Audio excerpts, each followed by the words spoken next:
بسم اللہ الرحمن الرحیم۔ السلام علیکم۔ روزانہ واقعات سننے کے لیے اس چینل کو سبسکرائب کریں۔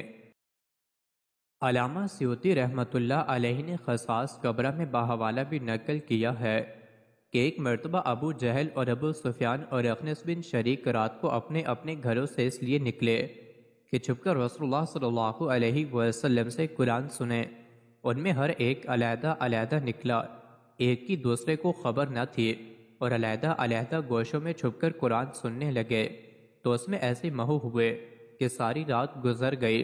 جب صبح ہوئی تو سب واپس ہوئے، اتفاقاً راستے میں مل گئے، اور ہر ایک نے دوسرے کا قصہ سنا تو سب آپس میں ایک دوسرے کو ملامت کرنے لگے کہ تم نے یہ بری حرکت کی، اور کسی نے یہ بھی کہا کہ آئندہ کوئی ایسا نہ کرے، کیونکہ اگر عرب کی عوام کو اس کی خبر ہو گئی تو وہ سب مسلمان ہو جائیں گے۔ یہ کہہ سن کر سب اپنے اپنے گھر چلے گئے۔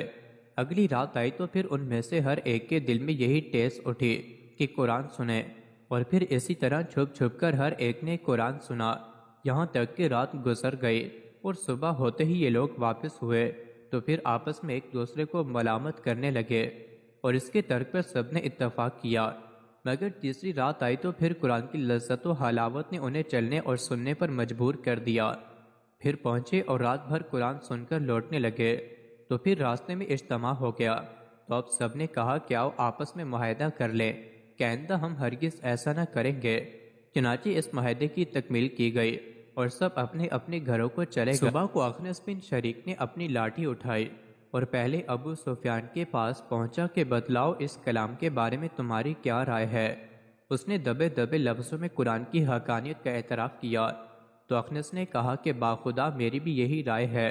اس کے بعد وہ ابو جہل کے پاس پہنچا اور اس سے بھی یہی سوال کیا کہ تم نے محمد صلی اللہ علیہ وسلم کے کلام کو کیسا پایا؟ ابو جہل نے کہا کہ صاف بات یہ ہے کہ ہمارے خاندان اور بنو عبد مناف کے خاندان میں ہمیشہ سے چشمک چلی آتی ہے۔ قوم کی سیادت و قیادت میں وہ جس محاذ پر آگے بڑھنا چاہتے ہیں ہم ان کا مقابلہ کرتے ہیں۔ انہوں نے سخاوت و بخشش کے ذریعے قوم پر اپنا اثر جمانا چاہا تو ہم نے ان سے بڑھ کر یہ کام کر دکھایا۔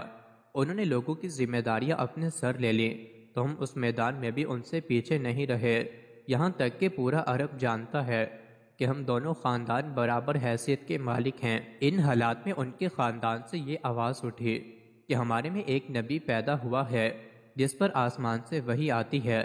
اب ظاہر ہے کہ اس کا مقابلہ ہم کیسے کریں، اس لیے ہم نے تو یہ طے کر لیا ہے کہ ہم زور اور طاقت سے ان کا مقابلہ کریں گے اور ہرگز ان پر ایمان نہ لائیں گے۔ مزید ایسی ہی ویڈیوز کے لیے چینل کو ضرور سبسکرائب کریں۔